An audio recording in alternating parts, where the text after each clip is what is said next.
Olá pessoal, eu me chamo Getúlio Maurício e sou estudante do curso Tecnologia em Sistemas para a Internet no Instituto Federal de Educação, Ciência e Tecnologia do Triângulo Mineiro, campus Uberlândia Centro. Nesta videoaula falaremos sobre o modelo em camadas OSI, detalhando as 7 camadas que o compõem. Primeiramente, vamos definir esse modelo em camadas. A ISO é uma organização internacional para padronização e foi ela que criou o modelo OSI. A ideia é a mesma, padronizar para organizar e agilizar os processos. Este modelo significa Open System Interconnection, Sistema de Interconexão Aberto.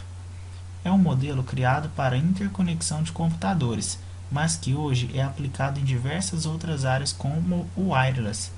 É definido em 7 camadas que podem ser divididas ou agrupadas em camadas superiores e inferiores. Nesta imagem, podemos visualizar as 7 camadas.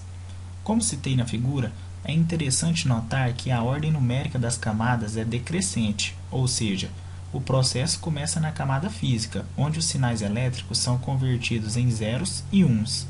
Termina na camada de aplicação, onde atuam protocolos como o FTP, por exemplo, que é um protocolo para troca de arquivos.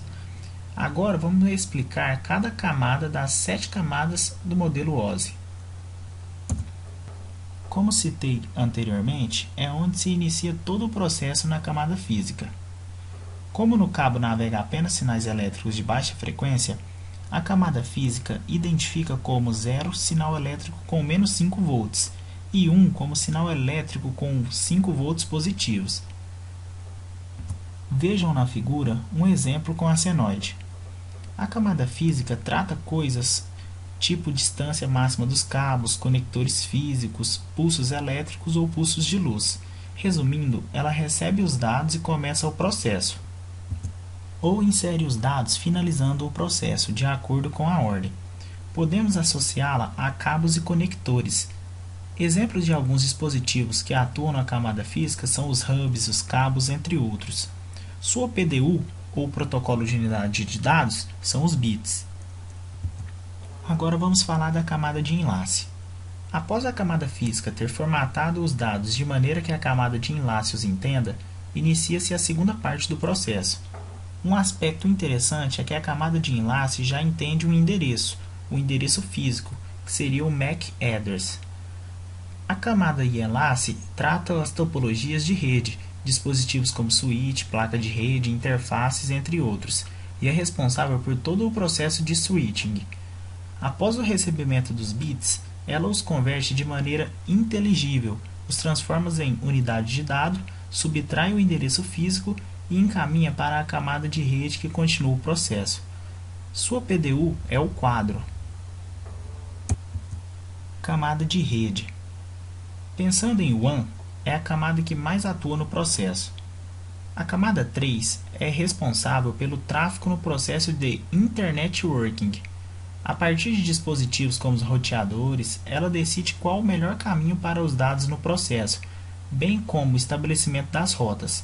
A camada 3 já entende o endereço físico, que o converte para endereço lógico.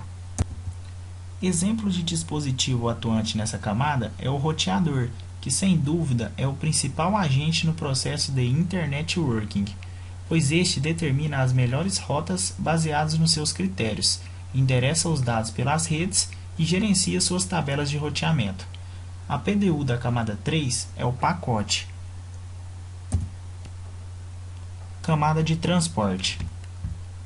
Após os pacotes virem da camada de rede, já com seus remetentes e destinatários, é hora de entregá-los, como se as cartas tivessem acabado de sair do correio e o carteiro fosse as transportar. Junto dos protocolos de endereçamento, agora entram os protocolos de transporte. A PDU da camada 4 é o segmento. Camada de seção. A camada de seção é responsável por iniciar, gerenciar e terminar a conexão entre hosts. Para obter êxito no processo de comunicação, a camada de seção tem que se preocupar com a sincronização entre hosts, para que a seção aberta entre eles se mantenha funcionando. Exemplos de dispositivos, ou mais especificadamente aplicativos que atuam na camada de seção, é o ICQ ou MIRC. A partir daí, a camada de seção e as camadas superiores vão tratar como PDU os dados. Camada de apresentação. A camada 6 atua como intermediária no processo frente às suas camadas adjacentes. Ela cuida da formatação dos dados e da representação destes, e ela é a camada responsável por fazer com que duas redes diferentes se comuniquem, traduzindo os dados no processo de comunicação.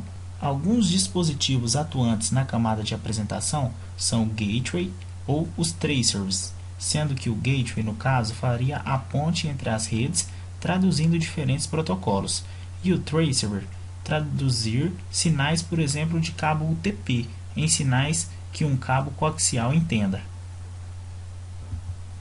A camada de aplicação é a que mais notamos no dia a dia, pois interagimos direto com ela através de softwares como cliente de correio, programas de mensagem instantâneas, até mesmo os navegadores, entre outros. Do ponto de vista do conceito, a camada 7 é basicamente a interface direta para a inserção e recepção de dados. Nela é que atuam o DNS, Telnet e o FTP, entre outros. Pessoal, obrigado por acompanhar. Lembrando que na descrição do vídeo temos material de apoio e exercícios para fixação.